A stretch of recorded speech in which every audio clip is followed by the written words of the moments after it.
So the median price for a home in Braintree is $550,000, which requires a household income of over $100,000 to purchase that home. And there are likely a bunch of different reasons why educators are living in different areas, but one of them could potentially be the price of housing. With local zoning that focuses on single-family homes, do you think there should be additional state involvement in developing multifamily workforce housing in Braintree?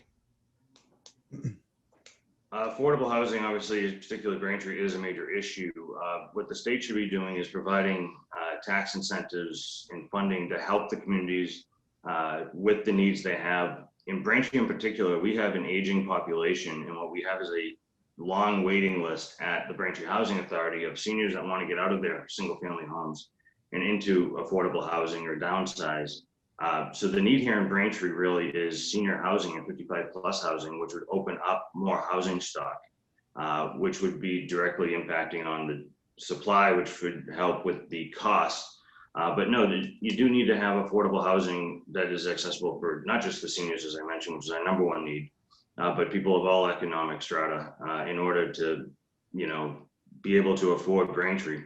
And to live and work in the community and to stay in the community. My generation, a lot of my friends have gone, south down to Pembroke and Norwell, Hanover, more affordable communities, just simply because of that. And then you get the housing impact of the commute and the impact then on the transportation system. So it's all interconnected. But no, we definitely need more affordable housing, but you need to, look at the individual needs of each town, where ours is 55+. So the state should be there to assist, like I said, with funding and whether it's tax rebates or direct funding to help this type of housing, but it's up to the individual communities what serves them best. You can't just have a blanket policy across all 360 cities and towns.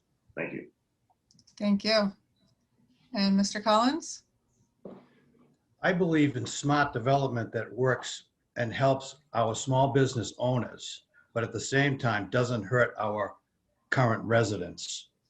I've lived in Braintree all my life, and every time someone comes in and tries to add a bunch of housing units in an area that doesn't fit, our quality of life declines. This is one area I respectfully disagree with Governor Baker. This isn't just a housing issue, it's a transportation issue, and it's ultimately a quality of life issue. It means overcrowding in our schools, strains on our infrastructure, and longer commutes home. Now, I recently attended the town hall meeting about the rezoning that tried to get pushed through. And there was a gentleman that stood up in front of all of us and stated that he worked in Quincy, and when he comes home at night, he enters at Archbishop Williams, and it takes him over a half hour to get up to the Braintree Highlands, and then he has to stop at McDonald's for a Big Mac in South Braintree Square. We need to do something about that, okay?